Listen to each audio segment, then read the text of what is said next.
It was the beginning of October, and the crisp autumn air was finally settling in. Fall has always been my favorite season, the leaves turning vibrant colors, the cool breeze, and of course Halloween decorations everywhere. This year was special, as it was the first fall my boyfriend, Ryan, and I were living together in our new home. I'd been planning to surprise him by decorating the house with fall and Halloween-themed items while he was at work.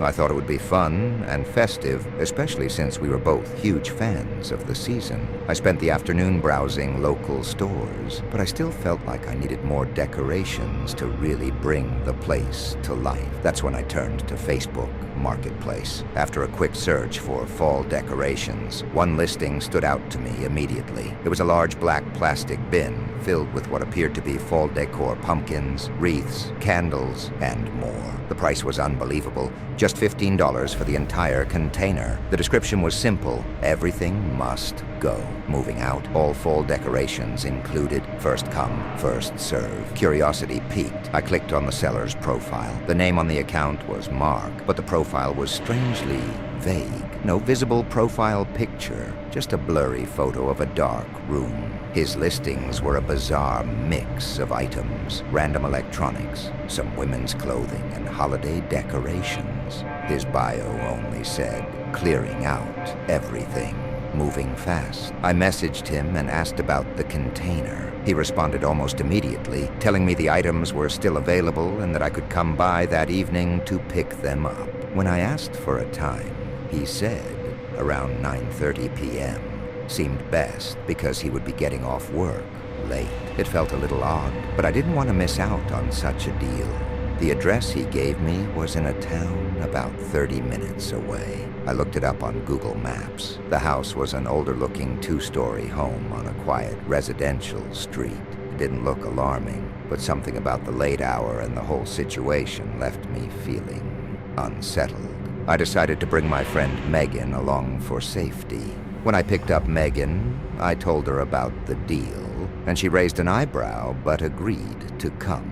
"Weird that this guy wants to meet that late, but I guess people have jobs," she said, trying to reassure me as we drove into the unfamiliar town. The further we went, the more desolate the streets became. The trees seemed to loom over us, and there were barely any streetlights. Megan glanced out the window and muttered, "This place feels a little off." As we approached the address, I received another message from Mark. "You can come inside when you get here." Both Megan and I exchanged nervous looks. Who invites strangers into their house, especially that late at night? We agreed we would knock on the door first, regardless of what Mark said. When we pulled up to the house, it was mostly dark. There were no cars in the driveway, but dim lights were on inside. I messaged Mark, letting him know we had arrived. As we sat in the car, we both noticed something strange. One of the blinds in the upstairs window moved as if someone was watching us. A moment later, the front door creaked open slightly, and I received another message. "Come in," Megan whispered. "I really don't like this. We should just go." But something compelled me to at least check it out. Maybe it was the curiosity about the deal or the thought of going home empty-handed after the long drive. We cautiously approached the house, the front door still slightly ajar. I called out, "Mark?" but there was no answer. Just as we were about to turn around, a deep voice came from inside. "I'm here. Come in." Reluctantly, Megan and I stepped inside, leaving the door open behind us. The first thing that hit us was the smell. It was a heavy, musty scent like old wood, mixed with something far more unpleasant. We stood frozen in the dimly lit hallway. The interior was old and run down, nothing like the well-kept exterior. Suddenly, we heard fast, heavy footsteps coming from one of the back rooms. "It's over here," the voice called out again, even deeper and more menacing than before. Megan grabbed my arm, clearly uneasy. In the living room, there was an old red plastic container sitting in the middle of the floor. The man, Mark, stood behind it, half in shadow. He wasn't what I expected. Tall, gaunt, and wearing a hooded jacket that obscured most of his face. His voice, deep and gravelly, didn't match his frail appearance. appearance. "Open it," he said, motioning to the container. The hairs on the back of my neck stood up. Something wasn't right. This wasn't the same container from the Facebook ad. I asked Mark to open it, trying to sound casual. He stared at me for a long moment before smirking and saying, "Why don't you open it yourself? You came all this way." The unease grew in my chest, and I knew we had to leave. Megan tugged at my sleeve, and I nodded. "We should get going," I said quickly, stepping back toward the door. Before we could move any further, Mark lifted the lid of the container, and an overwhelming stench hit us. It was like a mix of decaying food and something far worse, something rotting. Without waiting to see what was inside, Megan and I bolted for the door. As we ran to the car, I glanced back and saw the front door slam shut behind us. Though I hadn't seen Mark move, we sped off, hearts racing, both of us shaken to our core. Neither of us said a word until we were far from the house. "What the hell was that?" Megan whispered, still trembling. I didn't have an answer. All I knew was that we had gotten away just in time. The next day, I told Ryan everything. He was skeptical at first, but believed me when I showed him the messages from Mark, including the address. Later that day, Ryan texted me, telling me he had driven past the house out of curiosity. He knocked on the door, and an older woman, probably in her 70s, answered. She claimed she had lived there for years and knew nothing about a man named Mark or any recent visitors. That's when it hit me. If that woman had lived there the whole time, then who was Mark? And why had he led us to that house? Later that night, I tried looking up Mark's profile again on Facebook Marketplace. It had vanished completely. There was no trace of him or the listing. That eerie smell still lingered in my mind, and to this day, I wonder what was really in that container. One thing is for sure, I'll never buy anything off Facebook Marketplace again, especially if it means going to someone's house.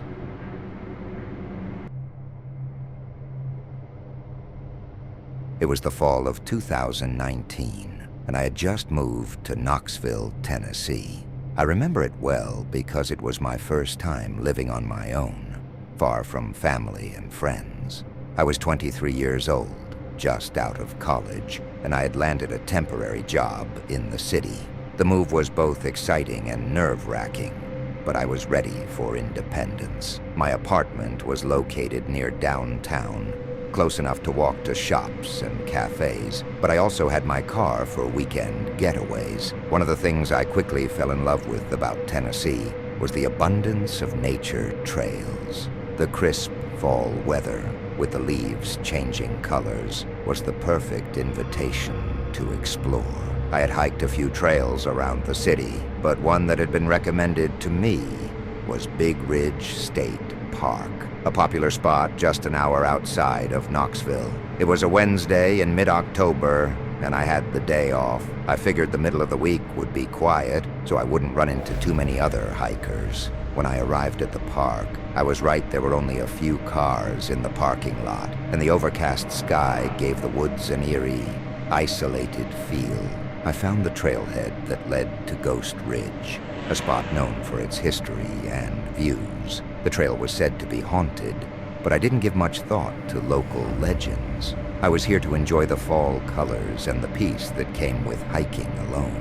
After about an hour of hiking, I reached a beautiful overlook. The leaves had turned into brilliant shades of orange and red, and I stopped to take a few photos on my phone. As I sat on a nearby rock to catch my breath, I noticed someone in the distance. It was a woman, standing just off the trail, watching me. She was too far away for me to make out any details, but I waved politely. She didn't wave back. Instead, she slowly turned and disappeared deeper into the woods. I shrugged it off. Maybe she was just another hiker who preferred to keep to herself. I wasn't about to dwell on it. I was here to enjoy my day. After a few more minutes of resting, I continued up the trail, heading toward the next point of interest, Whispering Falls. The hike was quiet. I didn't see anyone else on the trail, but I couldn't shake the feeling that I was being watched. When I arrived at Whispering Falls, I paused again to take some pictures. The sound of rushing water was soothing and the scenery was stunning, but something caught my eye. a flicker of movement near the edge of the woods. It was her again. The same woman stood a few yards off the trail, half hidden behind a tree. She was staring right at me, unmoving. This time, I didn't wave. My heart rate picked up as I quickly glanced down at my phone, pretending not to notice. After what felt like an eternity, I looked up again, and she was gone. Trying to shake off the growing unease, I decided it was time to head back to my car. As I retraced my steps down the trail, the woods around me seemed darker, quieter. The occasional rustle of leaves made me jump, though I tried to convince myself it was just the wind. About halfway back, I ran into another hiker, a man with his dog. I stopped him, eager to talk to someone and ease the tension in my chest. "Have you seen an older woman on the trail?" I asked, trying to sound casual. The man shook his head. "No, haven't seen anyone besides you." We exchanged pleasantries, but as we parted ways, I couldn't shake the unsettling feeling that I wasn't alone. The rest of the hike passed in a blur. Every snap of a twig or gust of wind made me glance over my shoulder, expecting to see her. But by the time I reached the parking lot, it seemed she had vanished. That evening, I met up with my friend Sarah at our favorite bar to grab a drink and catch up. I told her about the weird woman I had seen on the trail, hoping that talking about it would make the experience seem less creepy. We laughed it off, chalking it up to some eccentric local, and moved on to other topics. Later that night, after I got home and settled into bed, I woke up suddenly in the middle of the night. I'm normally a heavy sleeper, so waking up like that was unusual. As my eyes adjusted to the dark, I noticed something at the foot of my bed. It was her. The same woman from the trail was standing in my room, motionless, her face shrouded in shadow. A cold wave of terror washed over me, paralyzing me in place. My chest tightened as I struggled to scream.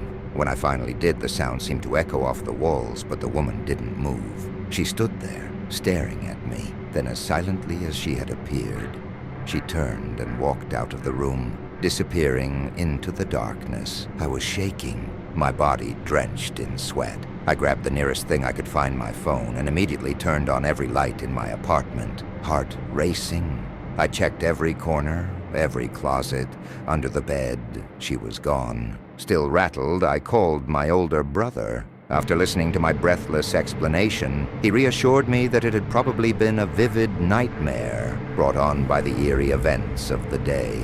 I wanted to believe him. I wanted to believe that I had imagined the whole thing, that it was just my brain playing tricks on me. But deep down, I knew what I saw. 2 days later, I got a call from my mother. Her voice was shaky as she told me that my great-aunt, someone I'd never met but had heard of in passing, had passed away in her sleep the same night I saw the woman. She lived in a remote village in Ireland and hadn't been in contact with our family for years. My mom explained that she'd found out through a relative who had just gotten the news. I didn't think much of it until I saw a picture of my great-aunt on a prayer card my mother sent me after the funeral. My heart skipped a beat, and a cold shiver ran down my spine. The woman on the trail, the woman in my room, looked exactly like my great-aunt. Even now, thinking back to that day sends a chill through me. I can't explain what happened, and I'm not sure I ever will. All I know is that some things go beyond coincidence. Maybe there's something more out there, something we can't understand. That experience made me question everything I thought I knew about life, death, and what happens when we're visited by things we can't explain. I never went back to Big Ridge State Park, and I never planned to.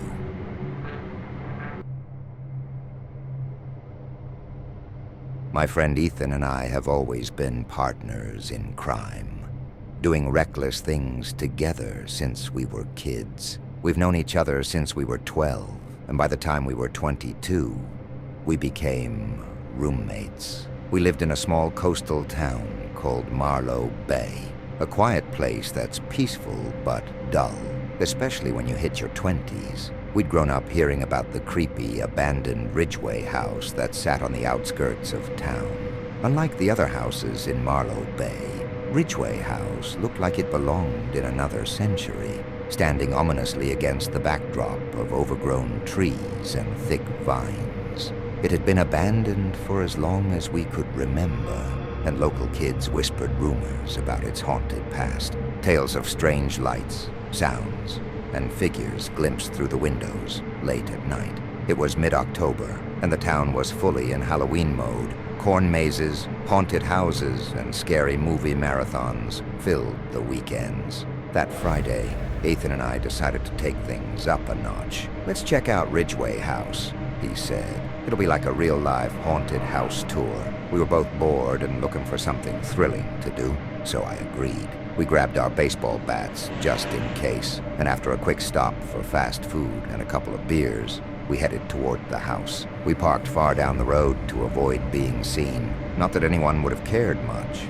The houses were spread out on that side of town, with large properties separated by dense patches of trees. The lack of streetlights only added to the eerie atmosphere. As we approached Ridgeway House, we saw how truly isolated it was. The front yard was overgrown with tangled weeds, and the house's cracked windows stared out at us like vacant eyes. The building seemed to sag under the weight of its own dark history.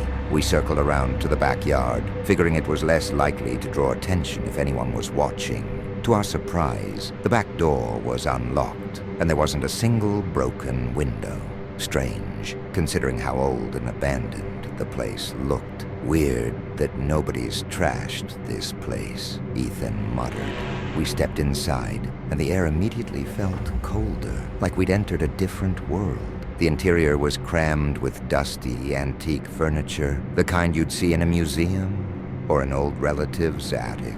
Everything was covered in layers of dust, but nothing looked out of place. It was as if whoever had lived there left in a hurry, but no one had disturbed anything since. Ethan wandered off to explore another room, while I stayed in the small hallway that connected a few bedrooms. The house had a strange layout, with narrow rooms and tight corridors, almost like a maze. As I peeked into one of the bedrooms, I heard Ethan shout from across the house, "Hey, there's still stuff everywhere in here!" I called back, "Yeah, it's like a time capsule or something." The room I was in had a bed that took up almost the entire space, leaving just enough room to shuffle around. I opened the drawers, finding nothing but useless junk. After checking out the second bedroom, I noticed a narrow door tucked into the corner of the hallway. When I opened it, I saw a set of stairs leading down to a basement. I should have stopped right there, but curiosity got the better of me. The stairs creaked loudly as I descended, and halfway down I noticed something odd. There was a faint glow coming from the bottom. I turned off my flashlight, and sure enough, there was a dim light flickering down there. My heart started racing. Common sense told me to leave, but like an idiot, I kept going. As I reached the bottom, I peeked around the corner and saw the source of the light. 2 tall candles sitting on a table, but that wasn't the part that made my blood run cold. Sitting in front of the table, in an old creaky rocking chair, was a figure. The chair swayed slowly back and forth, and I could just make out the outline of a hand resting on the armrest. I froze. Whoever or whatever was sitting there hadn't noticed me yet. Every instinct in my body screamed at me to leave, but I couldn't move. Finally, I mustered the strength to back away, slowly, keeping my eyes on the rocking chair the whole time. I reached the stairs and started up, trying to make as little noise as possible.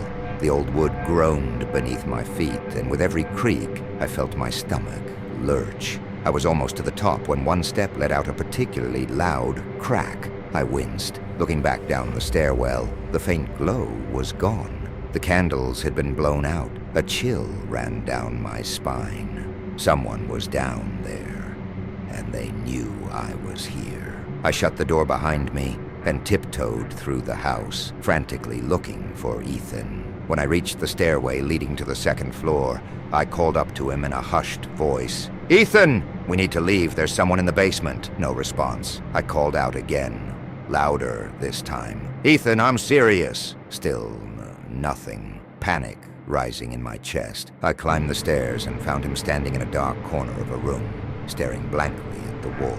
He didn't move when I called his name again.